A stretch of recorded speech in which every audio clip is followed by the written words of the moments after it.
Good morning. ഇന്ന് നമ്മൾ സോഷ്യോളജിയാണ് എടുക്കാൻ പോണത്. സോഷ്യോളജിയിൽ next chapter caste system in India. ഇന്ത്യയിലെ ജാതി സമ്പ്രദായം. Caste system in India. അപ്പോൾ നമുക്ക് പ്രത്യേകിച്ച് പറയേണ്ട ആവശ്യമൊന്നുമില്ല. ജാതി എന്താണെന്ന് നമുക്കറിയാം. അപ്പോൾ ഇന്ത്യയിൽ എങ്ങനെയാണ്, അല്ലെങ്കിൽ ഇന്ത്യയുടെ മുന്നോട്ടുള്ള പോക്കിനെ, അല്ലെങ്കിൽ ഇന്ത്യയെ എങ്ങനെ ജാതി സ്വാധീനിക്കുന്നു, ഇന്ത്യ എന്ന് പറയുന്ന ഒരു രാഷ്ട്രത്തിൽ ജാതിയുടെ സ്വാധീനം എങ്ങനെയാണ്, അതാണ് നമ്മൾ ഈ ചാപ്റ്ററിൽ കൂടെ നോക്കാനായിട്ട് പോണത്. അപ്പോൾ നമുക്ക് ഇങ്ങനെയൊക്കെ പറഞ്ഞാലും നമുക്ക് പഠിക്കാൻ എന്നുള്ളത് എന്താണ് ജാതി, ജാതിയുടെ പ്രത്യേകതകൾ, അതേപോലെ തന്നെ എന്താണ് ഈ ജാതിയും വർണ്ണം തമ്മിലുള്ള വ്യത്യാസം, അതുപോലെ വർഗം, ക്ലാസ്, ജാതിയും തമ്മിൽ എന്താ വ്യത്യാസം, ഇതൊക്കെ നമ്മൾ മുന്നേ ഡിസ്കസ് ചെയ്തിട്ടുണ്ട്. ഈ കാര്യങ്ങളൊക്കെ ചെറുതായിട്ടൊക്കെ പറഞ്ഞിട്ടുണ്ട്. ക്ലാസ് എന്താണ് അതൊക്കെ പറഞ്ഞിട്ടുണ്ട്. അപ്പോൾ നമ്മൾ ജാതിയും ഇതും തമ്മിലുള്ള ഡിഫറൻസുകൾ എന്താണ്, അങ്ങനെയുള്ള കാര്യങ്ങളൊക്കെയാണ്. അതുപോലെ രാഷ്ട്രീയപരമായിട്ട് ജാതിക്ക് എന്തൊക്കെയാണ് സ്വാധീനമുള്ളത്, അങ്ങനെയുള്ള നമുക്കറിയാവുന്ന ചെറിയ ചെറിയ കാര്യങ്ങളാണ് നമ്മൾ ഈ ചാപ്റ്ററിൽ നോക്കാനായിട്ട് പോണത്. അപ്പോൾ നമുക്ക് ആദ്യം തന്നെ എന്ത് ചെയ്യാം, ജാതി എന്താണെന്ന് നോക്കാം. സ്പാനിഷ് പദമായിട്ടുള്ള കാസ്റ്റ്, അതിൽ നിന്നാണ്, കാസ്റ്റ് എന്ന് പറയുന്ന ഒരു സ്പാനിഷ് പദത്തിൽ നിന്നാണ് ജാതി എന്ന് പറയുന്ന ഒരു വാക്ക് ഉടലെടുത്തിരിക്കുന്നത്. ഇനി എന്താണ് ജാതി? ഒരാൾ ഒരു വർഗത്തിൽ ജനിക്കുകയും ആ വർഗത്തിൽ നിന്ന് മാറാൻ യാതൊരു മാർഗവും ഇല്ലാതിരിക്കുന്ന വിധത്തിൽ അയാളുടെ പദവി മുൻകൂട്ടി നിർണ്ണയിക്കപ്പെടുകയും ചെയ്യുന്നുവെങ്കിൽ ആ വർഗസ്ഥിതിനെയാണ് ജാതി എന്ന് പറയാം. നമുക്ക് ജന്മം കൊണ്ടാണ് ജാതിയിലാവുന്നത്. ഇപ്പോൾ ഒരാൾ ഒരു ഹിന്ദു ആണ്, അല്ലെങ്കിൽ ഹിന്ദുവിലാണ് ഈ ജാതി സമ്പ്രദായം കൂടുതലായിട്ട് കാണുന്നത്, ഹിന്ദു മതത്തിൽ. അപ്പോൾ ഹിന്ദു മതത്തിൽ ഒരു ബ്രാഹ്മണനാണ് ഒരാളെങ്കിൽ അയാൾ ആ ബ്രാഹ്മണൻ ഒരച്ഛനോ അമ്മയ്ക്കോ ജനിച്ചത് കൊണ്ടാണ് അയാൾ ആ ബ്രാഹ്മണനായത്. അപ്പോൾ ജന്മം കൊണ്ട് നമ്മളൊരു വർഗത്തിൽ വന്ന് പെടുകയും പിന്നെ നമ്മൾ ആ വർഗത്തിൽ നിന്ന് നമുക്ക് മാറാൻ യാതൊരു ഇതുമില്ല. കാരണം നമ്മുടെ അച്ഛനമ്മയും നമുക്ക് മാറ്റാൻ പറ്റില്ലല്ലോ. അപ്പോൾ നമ്മൾ അവിടെ അകപ്പെട്ട് പോവാണ്. അങ്ങനെയുള്ള ഒരു സമ്പ്രദായം, ആ ഒരു വർഗസ്ഥിതിനെയാണ് എന്ത് പറയുക, ജാതി എന്ന് പറയാം. അപ്പോൾ ഡെഫിനിഷൻ പഠിക്കണം കേട്ടോ. ഡിഫൈൻ അല്ലെങ്കിൽ വാട്ട് ഈസ് എന്ന് പറഞ്ഞിട്ട് ചോദിക്കാം. വാട്ട് ഈസ് കാസ്റ്റ് അല്ലെങ്കിൽ ഡിഫൈൻ കാസ്റ്റ് എന്ന് പറഞ്ഞിട്ട് ചോദിക്കാം 1 മാർക്കിന് കേട്ടോ. ഒരാൾ ഒരു വർഗത്തിൽ ജനിക്കുകയും ആ വർഗത്തിൽ നിന്ന് മാറാൻ യാതൊരു മാർഗവും ഇല്ലാതിരിക്കുന്ന വിധത്തിൽ അയാളുടെ പദവി മുൻകൂട്ടി നിർണ്ണയിക്കപ്പെട്ടിരിക്കുകയും ചെയ്യുന്നുവെങ്കിൽ ആ വർഗസ്ഥിതിനെയാണ് എന്ത് പറയുക, ജാതി എന്ന് പറയാം. ഇനി എന്തൊക്കെയാണ് ഈ ജാതിയുടെ ക്യാരക്ടറിസ്റ്റിക്സ്, അല്ലെങ്കിൽ കാസ്റ്റിൻ്റെ ക്യാരക്ടറിസ്റ്റിക്സ്, സവിശേഷതകൾ എന്തൊക്കെയാണെന്ന് നോക്കാം. ഇത് പഠിക്കണം. അപ്പോൾ അത് ജാതി എന്ന് പറഞ്ഞിട്ട് വലിയ മാർക്കിന് ചോദിക്കാം, അല്ലെങ്കിൽ 3 മാർക്കിനൊക്കെ what are the characteristics of caste, അങ്ങനെയും ചോദിക്കാം കേട്ടോ. സമൂഹത്തെ ഖണ്ഡങ്ങളായി വിഭജിക്കൽ. ഒന്നാമത്തെയാണ് എന്ത്, സെഗ്മെൻ്റൽ ഡിവിഷൻ ഓഫ് സൊസൈറ്റി, അല്ലെങ്കിൽ സമൂഹത്തെ ഖണ്ഡങ്ങളായി വിഭജിക്കൽ.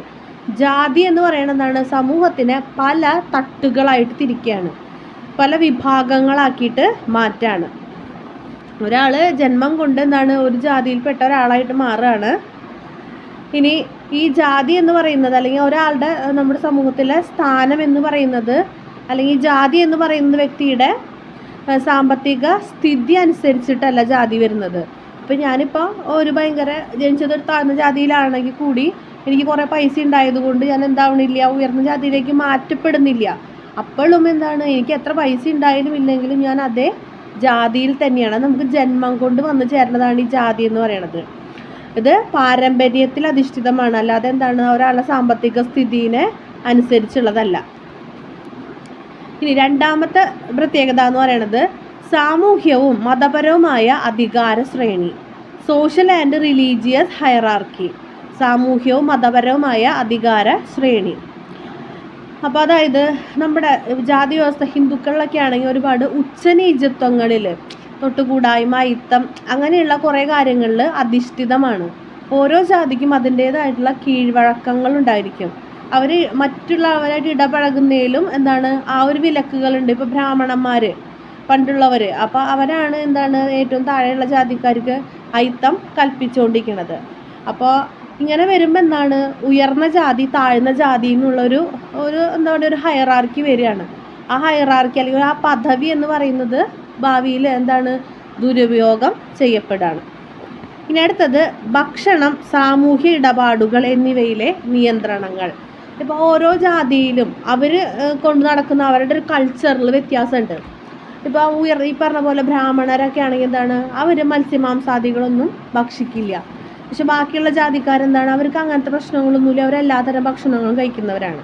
അപ്പോൾ ഓരോ ജാതി അനുസരിച്ച് എന്താണ് അവരുടെ ഭക്ഷണക്രമങ്ങളിലും അവരുടെ സാമൂഹികമായിട്ടുള്ള ഇടപെടലുകളിലും, ഇടപെടൽ എന്ന് പറയുമ്പോൾ ആദ്യകാലങ്ങളൊക്കെ എന്താണ്, നമ്പൂതിരി സ്ത്രീകൾ പുറത്തിറങ്ങില്ല, അങ്ങനെ നമ്മൾ പണ്ടത്തെ ഇതിലൊക്കെ വായിച്ചിട്ടുണ്ടല്ലോ. അപ്പം അങ്ങനെയുള്ള ഒരവസ്ഥകൾ. പക്ഷെ താഴ്ന്ന ജാതിക്കാരിൽ എന്താണ്, അവർ പുരുഷന്മാരൊപ്പം ആ സ്ത്രീകൾ പാടത്തേക്ക് ജോലി ചെയ്യാൻ പോവുകയാണ്. അപ്പോൾ ഓരോ ജാതിയിലും ഈ പറഞ്ഞ പോലുള്ള വ്യത്യാസങ്ങൾ, അവരുടേതായിട്ടുള്ള കൾച്ചറും ഭക്ഷണവും അതൊക്കെ വ്യത്യാസപ്പെട്ടിരിക്കുന്നു. ഇനി അടുത്തത് വരുന്നത് സ്വഗണ വിവാഹം അല്ലെങ്കിൽ എൻഡോഗമി. ഓരോ ജാതിക്കാരും എന്താണ്, അതേ ജാതിയിൽ നിന്ന് തന്നെയാണ് വിവാഹം കഴിക്കുക. അതിൻ്റെ ഒരു പ്രധാന കാരണം എന്ന് പറയുന്നത് എന്താണ്, അവരുടെ നമ്പർ ഓഫ് ആൾക്കാരെ കൂട്ടാൻ വേണ്ടിയിട്ടാണ്, അല്ലെങ്കിൽ അവരുടെ തലമുറ കൂടുതലാവാൻ വേണ്ടിയിട്ടാണ് അതേ ജാതിയിൽ നിന്ന് തന്നെ കല്യാണം കഴിക്കുന്നത്. ഇനി തൊഴിൽ തിരഞ്ഞെടുക്കുന്നതിനുള്ള നിയന്ത്രണങ്ങൾ. അടുത്താണ് എന്ത്, തൊഴിൽ തിരഞ്ഞെടുക്കുന്നതിനുള്ള നിയന്ത്രണങ്ങൾ. ഈ ജാതി വ്യവസ്ഥ എന്ന് പറയുന്നത് ഒരു തരത്തിൽ എന്താണ്, തൊഴിലിൻ്റെ പേരിലുള്ള വിഭജനത്തിലാണ് വന്നിരിക്കുന്നത് അല്ലേ. ആശാരിമാർ, അപ്പോൾ അവർ ആശാരി എന്ന് പറയുന്നൊരു ജാതി, പാടത്തും പറമ്പിലൊക്കെ കൃഷി ചെയ്യുന്നവർ, അവർ പറയർ, പുലയർ, അങ്ങനെയുള്ള ആൾക്കാർ. പിന്നെ മുറ ഉണ്ടാക്കുന്ന ആൾക്കാർ, ബ്രാഹ്മണന്മാർ, പൂജ ചെയ്യുന്ന ആൾക്കാരായതുകൊണ്ടാണ് അവർ ബ്രാഹ്മണന്മാർ, ദൈവത്തിനോട് ഏറ്റവും അടുത്ത് നിൽക്കുന്നവർ. അപ്പോൾ ഓരോരുത്തരുടെയും തൊഴിലനുസരിച്ചിട്ടാണ് അവരുടെ ജാതി, അങ്ങനെയാണ് ആ ജാതി വ്യവസ്ഥ ഉണ്ടായിരിക്കുന്നത്. അപ്പോൾ നമുക്ക് തൊഴിൽ തിരഞ്ഞെടുക്കാനും എന്താണ്, അതിൽ നിയന്ത്രണങ്ങൾ ഉണ്ടായിരുന്നു. ഇപ്പം അങ്ങനെയൊന്നും ഇല്ലെങ്കിൽ കൂടി. അപ്പോൾ എന്താണ്, ഒരാശാരിയായി ജനിച്ചിട്ടുള്ള ആളെന്താണ്, അയാളുടെ മകനും അതേ ജോലി തന്നെ ചെയ്യും. അവരിങ്ങനെ കണ്ടിന്യൂസ് ആയിട്ട് പരമ്പരാഗതമായിട്ട് അങ്ങനെ പോവും. പിന്നീട് നമ്മുടെ ഇപ്പോഴത്തെ ഒരു കാലഘട്ടത്തിലാണ് എന്ത്, ആ തൊഴിൽ വ്യവസ്ഥകൾ മാറി വന്നിരിക്കുന്നത്. അടുത്തത് പൗരത്വവും മതപരവുമായ വൈകല്യങ്ങൾ.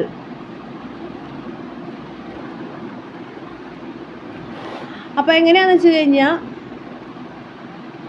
ഇപ്പോൾ പണ്ടത്തെ കാലം പോലെ തന്നെ എന്താണ്, ഇപ്പോൾ ജാതി വ്യവസ്ഥയിൽ ബ്രാഹ്മണർക്ക് ഉയർന്ന സ്ഥാനമാണ്. പക്ഷെ ശൂദ്രർ അവരെങ്ങനെയാണ്, അവർ താഴ്ന്ന ജാതിയിൽപ്പെട്ട ആൾക്കാരാണ്. ഇപ്പോൾ വിദ്യാലയങ്ങളിലാണെങ്കിൽ നമ്മൾക്കറിയാലോ, വേദം കേൾക്കാൻ പാടില്ലാത്തതുകൊണ്ട് അവരുടെ ചെവിയിൽ മുരിക്കൊഴിക്കുക അങ്ങനെയൊക്കെ കേട്ടിട്ടുണ്ട്. അപ്പോൾ ഇവർക്ക് വിദ്യാഭ്യാസത്തിൽ എന്താണ്, റെസ്ട്രിക്ഷൻസ് ഉണ്ട്.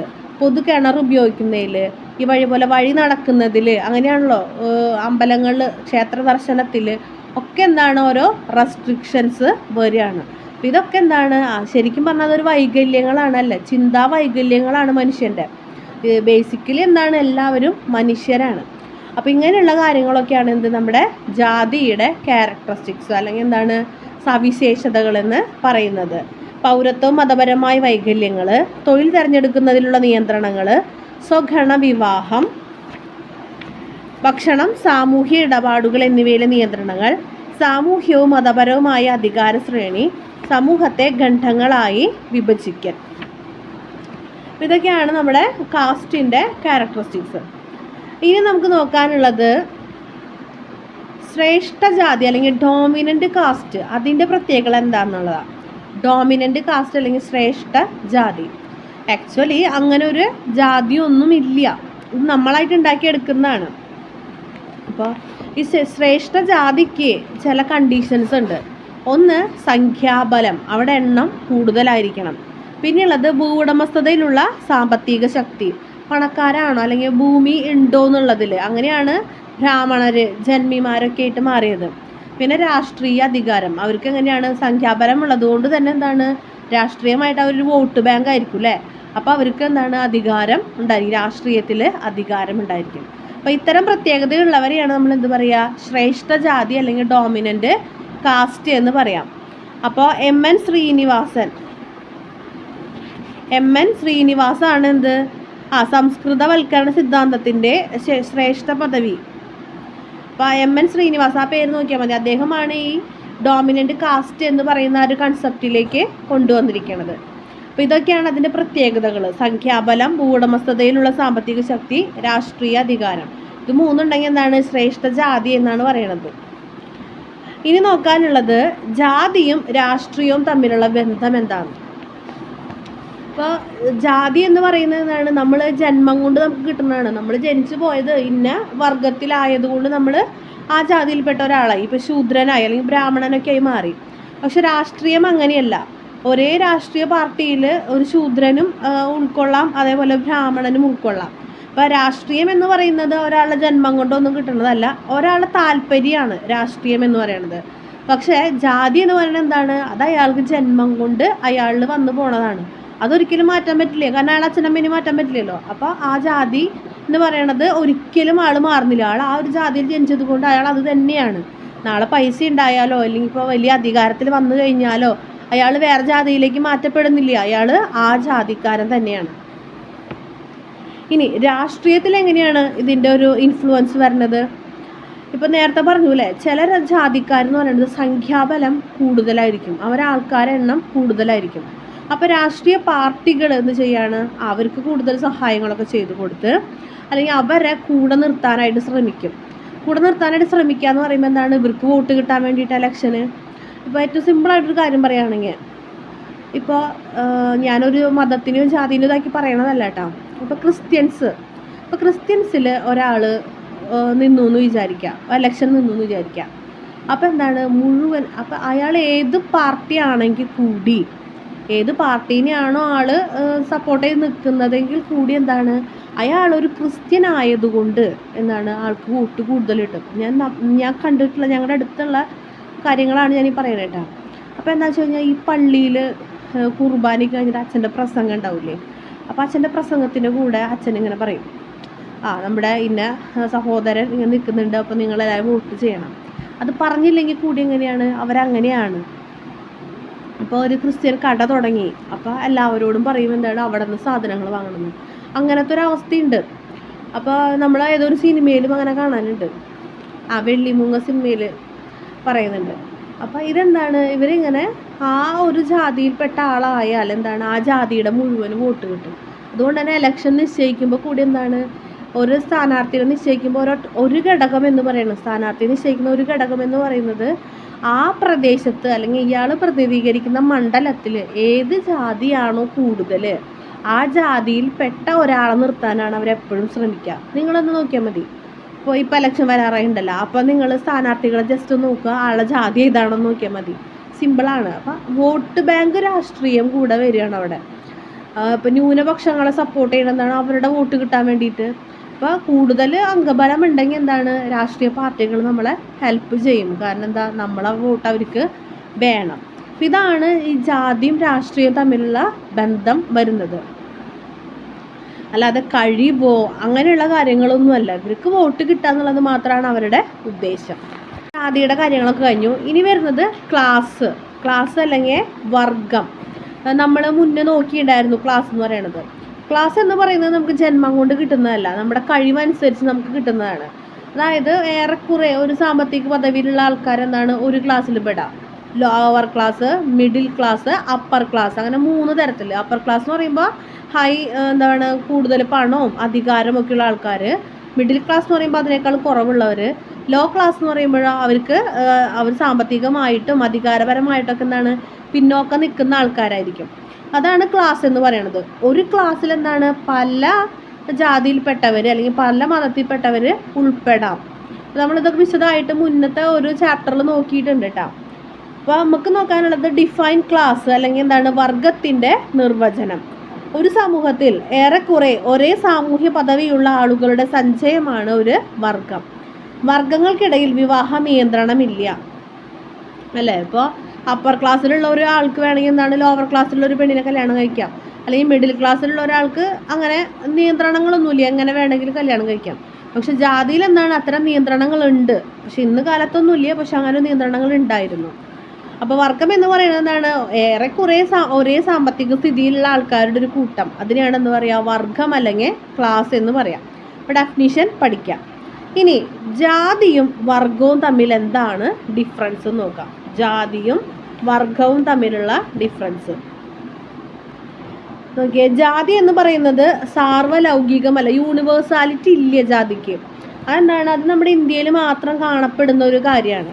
പക്ഷേ വർഗം എന്ന് പറയുന്നത് അത് യൂണിവേഴ്സലാണ്. ഇപ്പോൾ അമേരിക്കയിലും ഇതുപോലെ middle class, lower class, upper class ഉണ്ട്, യൂറോപ്പിലുണ്ട്, കേരളത്തിലുണ്ട്, എല്ലായിടത്തും കാണാനുണ്ട്.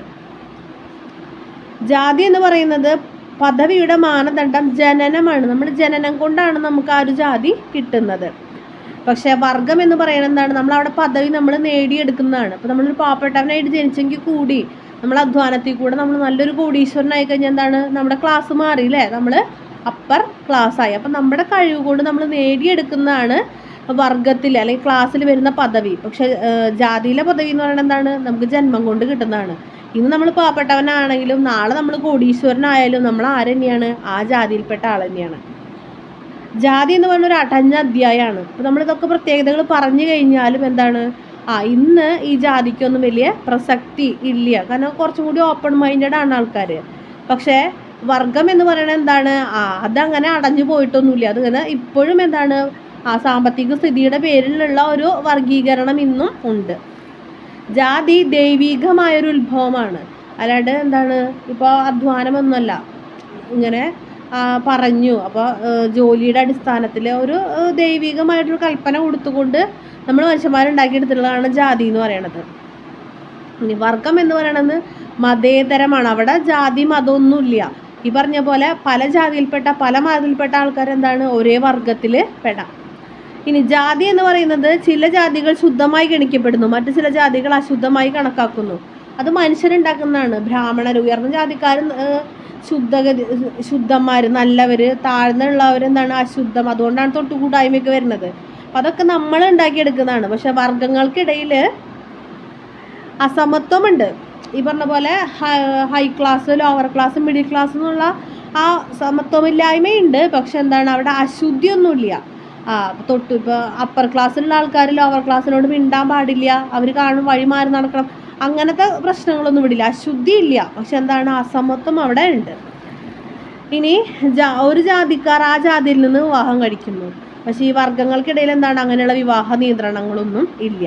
അപ്പോൾ ഇതൊക്കെയാണ് എന്ത്, ജാതിയും വർഗവും തമ്മിലുള്ള ഡിഫറൻസുകൾ. അപ്പോൾ നേരത്തെ പറഞ്ഞ പോലെ തന്നെ എന്താണ്, ഈ രണ്ടിൻ്റെയും ഡെഫിനീഷനും കിട്ടും. ഇത് പഠിച്ചു കഴിഞ്ഞാൽ എന്താണ്, സെപ്പറേറ്റ് ജാതിനെ കുറിച്ച് ചോദിച്ചാൽ അതിനുള്ള ഫീച്ചേഴ്സും കിട്ടും, വർഗത്തെക്കുറിച്ച് ചോദിച്ചു കഴിഞ്ഞാൽ അതിനെക്കുറിച്ചുള്ള ഫീച്ചേഴ്സും കിട്ടും. ഇനി ഇതേപോലെ വർണ്ണവും ജാതിയും. വർണ്ണം എന്ന് പറയുമ്പോൾ നമ്മുടെ ചാതുർവർണ്ണ്യം, നമ്മൾ മുന്നേ എവിടെ പഠിച്ചിട്ടുള്ളത്, ഹിസ്റ്ററിയിലാണ്ടാ നോക്കിയുള്ളതെന്ന് തോന്നുന്നുണ്ട് അല്ലേ. ബ്രാഹ്മണർ, ശൂദ്രർ അങ്ങനെയൊക്കെ പറഞ്ഞിട്ടുള്ള 4 ചാതുർവർണ്ണ്യങ്ങളാണ് ഉദ്ദേശിക്കുന്നത്.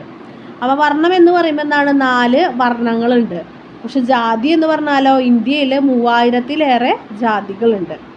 വർണ്ണവ്യവസ്ഥ ഇന്ത്യയിൽ എല്ലായിടത്തും കാണാം. പക്ഷേ ജാതി എന്ന് പറയുന്നത് ഇന്ത്യയിൽ എല്ലായിടത്തും ചിലപ്പോൾ കണ്ടുവന്ന് വരില്ല. ഇപ്പോൾ വേറെ ചില സ്റ്റേറ്റുകളൊക്കെ, ഇപ്പോൾ ഗോവ അങ്ങനെയുള്ള സ്റ്റേറ്റുകളൊക്കെ നമ്മൾ ഈ കാണുന്ന പോലെ ജാതിയൊന്നുമില്ല. ഇനി വർണ്ണം എന്ന് പറയുന്നത് വർണ്ണവ്യവസ്ഥയിൽ വർണ്ണത്തിനുള്ള സാമൂഹ്യ പദവി ഇന്ത്യയിൽ എല്ലായിടത്തും ഒരുപോലെയാണ്. ബ്രാഹ്മണരാണെങ്കിൽ എന്താണ്, എല്ലായിടത്തും, അല്ലെങ്കിൽ ഓരോ ചാതുർവർണ്ണ്യങ്ങളിൽ ഓരോ വർണ്ണത്തിൽപ്പെടുന്ന ആൾക്കാരുടെയും ഇന്ത്യ മൊത്തം എന്താണ്, അവർ ഒരേ പദവി തന്നെയാണ്. പക്ഷെ ജാതിയിൽ എന്താണ്, ജാതികൾക്ക് പൂർവ്വനിശ്ചയമായിട്ടുള്ള ഒരേ പദവിയൊന്നും അവിടെ കൽപ്പിച്ചു കൊടുക്കുന്നില്ല. ഇപ്പോൾ വേറെ സ്ഥലത്തൊക്കെ പോയി കഴിഞ്ഞാൽ ഈ OBC എന്ന് പറയുന്നത് താഴ്ന്ന ജാതിയാണ്. പക്ഷെ നമ്മുടെ നാട്ടിലെ അവസ്ഥ എന്താണ്, OBC എന്ന് പറയുമ്പോൾ ഞാനിപ്പോൾ ജാതി പറഞ്ഞു, ഇനി എൻ്റെ പേരിൽ കേസൊന്നും കൊടുക്കരുതിട്ടാ. അപ്പോൾ ഈഴവരാണ്. അപ്പോൾ ഈഴവർ കേരളത്തെ സംബന്ധിച്ചിടത്തോളം എന്താണ്, ബ്രാഹ്മണരെക്കാളും കൂടുതൽ അധികാര ശക്തിയുള്ള ഒരാൾക്കാരാണ് ഇവിടെ ഈഴവർ വരുന്നത്. പക്ഷെ നമ്മൾ നോർത്തിലൊക്കെ പോയി കഴിഞ്ഞാൽ ഈ OBC എന്ന് പറയുന്നത് കാണാം, അതർ ബാക്ക്വേർഡ് കമ്മ്യൂണിറ്റി എന്നാണ്, അവർ താഴ്ന്ന ജാതിക്കാർ തന്നെയാണ്. അപ്പോൾ ഈ പദവിയുടെ ഒരു ഇതെന്ന് പറയണത് എല്ലായിടത്തും ഒരുപോലെയല്ല. ഇനി വർണ്ണം എന്ന് പറയുന്നത് ആർജിതമാണ്. പക്ഷെ ജാതി ഈ പറഞ്ഞ പോലെ പരമ്പരാഗതമാണ്, ജന്മം കൊണ്ട് കിട്ടുന്നതാണ്. വർണ്ണത്തിന് ചലനാത്മകത ഉണ്ട്. ഈ പറഞ്ഞ പോലെ നമുക്ക് മാറി മാറി വരിക, നമ്മുടെ സാമ്പത്തിക സ്ഥിതിയും കാര്യങ്ങളൊക്കെ വെച്ചിട്ട് നമുക്ക് മാറാം. പക്ഷെ ജാതി എന്താണ്, ചലനാത്മക അല്ല. കാരണം ജനിച്ചു പോയാൽ അതങ്ങനെ തന്നെയാണ്. വർണ്ണത്തിൽ കർമ്മത്തിന് പ്രാധാന്യം കൽപ്പിക്കും, നമ്മൾ ചെയ്യുന്ന ജോലിക്ക്. ജാതിയിൽ എന്താണ്, ജാതിയാണ് നമ്മുടെ തൊഴിൽ നിശ്ചയിക്കുന്നത്. ഞാൻ ഒരു എന്താ പറയുക, ആശേരി ആയി ജനിച്ചത് കൊണ്ട് ഞാൻ ആശേരിയുടെ പണി ചെയ്യണം, അങ്ങനെയാണ്. ഇനി വർണ്ണം എന്ന് പറയുന്നത് വർണ്ണവ്യവസ്ഥ ജാതി വ്യവസ്ഥയുടെ ചരിത്രപരമായ ഒരു സവിശേഷ ഘടകമാണ്. അപ്പോൾ ഈ വർണ്ണവ്യവസ്ഥയാണ് പതുക്കെ പതുക്കെ പതുക്കെ ജാതി വ്യവസ്ഥയിലേക്ക് എത്തപ്പെട്ടത്. ഇനി ജാതിയിൽ എന്താ ചെയ്യണത്, സമൂഹത്തിനെ പല ഘട്ടങ്ങളായിട്ട് വിഭജിക്കുകയാണ് ചെയ്യുന്നത്. ഇതാണ് വർണ്ണവും ജാതിയും തമ്മിലുള്ള ഡിഫറൻസ്. നേരത്തെ കണ്ടത് വർഗവും ജാതിയും തമ്മിലുള്ളത്. ഈ 2 ഡിഫറൻസുകളും പഠിക്കുക. അപ്പോൾ നമുക്ക് സെപ്പറേറ്റ് ഫീച്ചേഴ്സ് ചോദിച്ചാൽ എഴുതാൻ പറ്റും, അല്ലെങ്കിൽ വലിയ മാർക്കിന് ഇവർ നമ്മൾ ഡിഫറൻസ് ചോദിച്ചാലും എഴുതാനായിട്ട് പറ്റും. ഇനി നോക്കാനുള്ളത്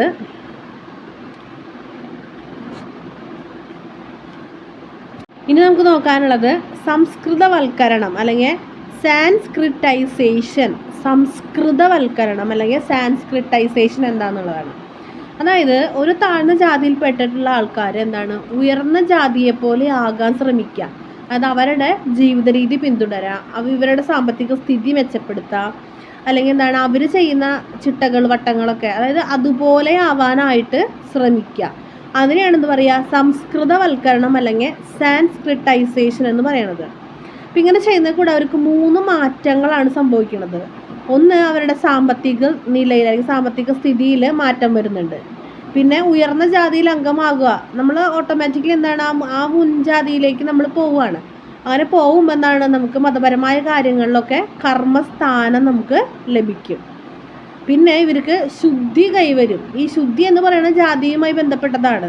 താഴ്ന്ന ജാതിക്കാർ അശുദ്ധം, മറ്റവർ ശുദ്ധം എന്നൊക്കെ പറയില്ലേ. അപ്പോൾ ആ ഒരു ശുദ്ധി അവർക്ക് കൈവരും. ഇതൊന്നും യുക്തിപരമായിട്ടുള്ള കാര്യങ്ങളല്ല, നമ്മുടെ ഒരു ജാതി വ്യവസ്ഥയുടെ ഭാഗമായിട്ട് വരുന്നതാണ് കേട്ടോ. അപ്പോൾ നമ്മൾ മറ്റൊരു ജാതിയിൽ, താഴ്ന്ന ജാതിയിലുള്ള ഒരു ആൾക്കാരെന്താണ് ഉയർന്ന ജാതിയെ പോലെ ജീവിക്കാനായിട്ട് ശ്രമിക്കാം.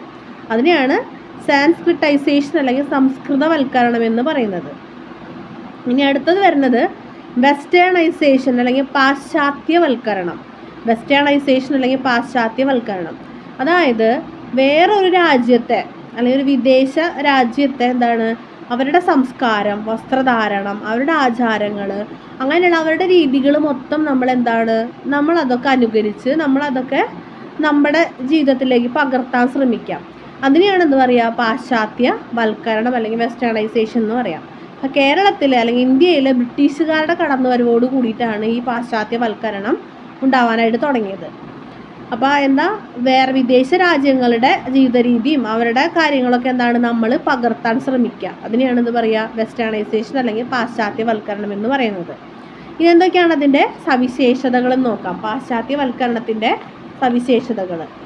സാംസ്കാരിക അനുകരണം എന്ന താരതമ്യേന ലളിതമായൊരു പ്രക്രിയയാണ് പാശ്ചാത്യവൽക്കരണം. ഒന്നുമില്ല, നമ്മൾ ആ ഒരു സംസ്കാരത്തെ നമ്മൾ പകർത്താൻ ശ്രമിക്കുന്നു. അപ്പോൾ അതാണ് നടന്നുകൊണ്ടിരിക്കുന്നത്. അവർ ഇടുന്ന വസ്ത്രധാരണ രീതി അല്ലെങ്കിൽ അവരുടെ വിവാഹ കാര്യങ്ങൾ എങ്ങനെയാണോ, അപ്പോൾ അവിടെ നിന്നൊക്കെയാണ് നമുക്ക് ലിവിങ് ടുഗദർ അങ്ങനെയൊക്കെ വന്നിരിക്കുന്നത്. അതൊക്കെ നമ്മളിങ്ങനെ പകർത്താനായിട്ട് ശ്രമിക്കുക. ഒരു സംസ്കാരം മാറി മറ്റൊരു സംസ്കാരം അവിടെ വരിക. പാശ്ചാത്യവൽക്കരണത്തിൻ്റെ ഫലങ്ങൾ കൃത്യമായി ഊഹിക്കാനോ പ്രവചിക്കാനോ കഴിയില്ല. നമ്മളവരനുകരിച്ചു എന്നതുകൊണ്ട് അതുപോലെ ആവുമെന്നോ എന്താണ് അതിൻ്റെ ഒരു റിസൾട്ട് എന്ന് നമുക്ക് ഇവിടുന്ന് പറയാൻ പറ്റില്ല. മാനവികത, അസമത്വം, മതേതരത്വം എന്നീ 3 പ്രധാന മൂല്യങ്ങൾ അടിസ്ഥാനമാക്കി സംഭവിക്കുന്ന ഒരു പ്രക്രിയയാണ് പാശ്ചാത്യവൽക്കരണം. ഒരു തരത്തിൽ പറയുകയാണെങ്കിൽ എന്താണ് ഈ പാശ്ചാത്യവൽക്കരണം സംഭവിച്ചതോട് കൂടിയിട്ടാണ് ഈ ജാതി സമ്പ്രദായങ്ങളും ഇങ്ങനെയുള്ള ഉച്ചനീചത്വങ്ങളൊക്കെ തുടച്ചു നീക്കപ്പെട്ടത്. പാശ്ചാത്യവൽക്കരണം സ്വീകരിക്കുക വഴി ജനങ്ങളുടെ ജീവിത നിലവാരം മെച്ചപ്പെട്ടു. ഇങ്ങനെയുള്ള കുറേ ഉച്ചനീചത്വങ്ങളൊക്കെ മാറി നമുക്ക് കുറച്ചും കൂടി പൈസ വേണം, അപ്പോൾ നമ്മൾ സമ്പാദിക്കണം, സ്ത്രീകളുടെ പദവി ഉയർന്നു, അപ്പോൾ നമ്മുടെ ജീവിത നിലവാരം തന്നെ മെച്ചപ്പെട്ടു. സാംസ്കാരിക ബഹുത്വം എന്ന സവിശേഷ അന്തരീക്ഷത്തിൻ്റെ ഉദയത്തിന് പാശ്ചാത്യവൽക്കരണം കാരണമായി. ഒരു ദേശത്ത് അല്ലെങ്കിൽ ഒരു പ്രദേശത്ത് അല്ലെങ്കിൽ ഒരു സമൂഹത്തിൽ ഒന്നിലധികം സംസ്കാരങ്ങൾ നിലനിൽക്കാം. ഇപ്പം നമുക്ക് അങ്ങനെ തന്നെയാണല്ലോ. ഇപ്പോൾ നമ്മുടെ ഒരു സംസ്കാരം നമ്മൾ നോക്കുമ്പോൾ ഇതുപോലെ പാശ്ചാത്യവൽക്കരണം സ്വീകരിച്ചിരിക്കുന്ന അല്ലെങ്കിൽ പാശ്ചാത്യ രീതികൾ പിന്തുടരുന്ന ഒരു കൂട്ടം ആൾക്കാരെയും കാണാം. എന്നാൽ ഇപ്പോഴും പഴഞ്ചനായി നിൽക്കുന്ന കുറച്ച് കൂട്ടരെയും കാണാം. അപ്പോൾ ഇവിടെ നടക്കുന്നത് ഒരു സൊസൈറ്റിയിൽ ഒരു സംസ്കാരമല്ല പല സംസ്കാരങ്ങൾ വരാനായിട്ട് ഇത് കാരണമായി. ഇനി അടുത്തത് വരുന്നത് ആധുനികവൽക്കരണം അല്ലെങ്കിൽ മോഡേണൈസേഷൻ. ആധുനികവൽക്കരണം എന്ന് പറയുന്നത് അതായത് ഓരോ കാലഘട്ടം മാറുന്നതിനനുസരിച്ച് സാങ്കേതിക വിദ്യയിലൊക്കെ വരുന്ന മാറ്റങ്ങൾക്കനുസരിച്ച് സമൂഹം ഇങ്ങനെ മെച്ചപ്പെട്ടു വരിക അല്ലെങ്കിൽ പുതിയതായിട്ട് മാറ്റപ്പെടുക. അതിനെയാണ് എന്ത് പറയുക, ആധുനികവൽക്കരണം അല്ലെങ്കിൽ മോഡേണൈസേഷൻ എന്ന് പറയുന്നത്. അങ്ങനെ നമ്മുടെ സാമൂഹിക ഘടനയിൽ മൂല്യവ്യവസ്ഥകളിലൊക്കെ മാറ്റങ്ങൾ സംഭവിക്കുകയാണ്.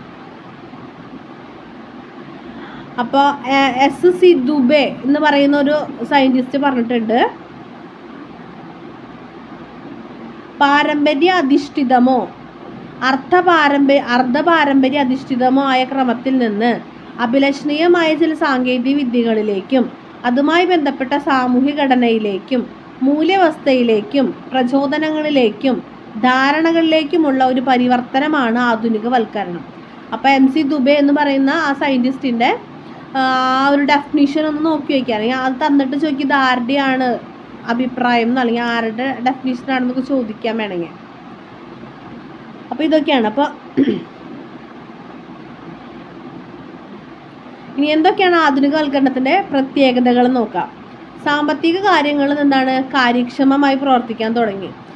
തീരുമാനങ്ങളിൽ ജനപങ്കാളിത്തം. ജീവിതത്തിൻ്റെ സമസ്ത മേഖലകളിൽ ശാസ്ത്രത്തിൻ്റെയും സാങ്കേതിക വിദ്യയുടെയും വൻതോതിലുള്ള കടന്നുവരവ്. സമത്വം, തുല്യനീതി, അതുപോലെ ഇതൊക്കെ വിദ്യാസമ്പന്നർക്കിടയിൽ അംഗീകരിക്കപ്പെട്ടു. അതായത് വിദ്യാഭ്യാസമാണ് ആധുനികവൽക്കരണത്തിന് ഏറ്റവും പ്രധാനപ്പെട്ട കാര്യം. അപ്പോൾ ആ വിദ്യാഭ്യാസത്തിൽ കൂടെ ഇത്രയും കാലം എന്ത് മണ്ടത്തരാണ് നമ്മൾ ചെയ്തുകൊണ്ടിരുന്നത്, അങ്ങനെയൊക്കെ യുക്തിപരമായി ചിന്തിക്കാനുള്ള കഴിവ് കിട്ടുകയും അതിൽ കൂടെ സമൂഹം നല്ല രീതിയിൽ മെച്ചപ്പെടുകയും ചെയ്തു. ഈ ഉച്ചനീചത്വങ്ങളൊക്കെ പോയി, അസമത്വങ്ങളൊക്കെ പോയി, സമത്വം, തുല്യനീതി അങ്ങനെയുള്ള കാര്യങ്ങളൊക്കെ വരാനും സ്ത്രീകളുടെ പദവി ഉയരാനും ഒക്കെ ഇത് കാരണമായി. അപ്പോൾ ഇത് മൂന്നെണ്ണം, സാൻസ്ക്രിറ്റൈസേഷൻ, വെസ്റ്റേണൈസേഷൻ, അതേപോലെ മോഡേണൈസേഷൻ, ഇത് മൂന്നെണ്ണം നിങ്ങൾ സെപ്പറേറ്റ് ആയിട്ടൊന്ന് പഠിച്ചു വെക്കുക. 2 മാർക്കൊക്കെ ആയിട്ട് ഇങ്ങനെ ചോദിക്കാം. അപ്പോൾ നന്നായിട്ട് വായിക്കുമ്പോൾ തന്നെ നമുക്ക് അതിൻ്റെ ഉള്ളിൽ നിന്ന് കിട്ടും. പിന്നെയുള്ളത് ജാതിയുടെ ഡെഫിനിഷൻ, അതിൻ്റെ ക്യാരക്ടറിസ്റ്റിക്സ്, ആ ജാതി വർണ്ണവുമായി എങ്ങനെ ബന്ധപ്പെട്ടിരിക്കുന്നു, വർഗവുമായി എങ്ങനെ ബന്ധപ്പെട്ടിരിക്കുന്നു, ഇത്രയാണ് ഈ ചാപ്റ്ററിൽ നമുക്ക് നോക്കാനുള്ളത്. അപ്പോൾ ഇത് നന്നായിട്ട് നോക്കാം, നന്നായിട്ട് വായിച്ച് പഠിക്കുക. ഇത്രയാണുള്ളത്. ഈ ചാപ്റ്റർ അപ്പോൾ കഴിഞ്ഞു. Thank you.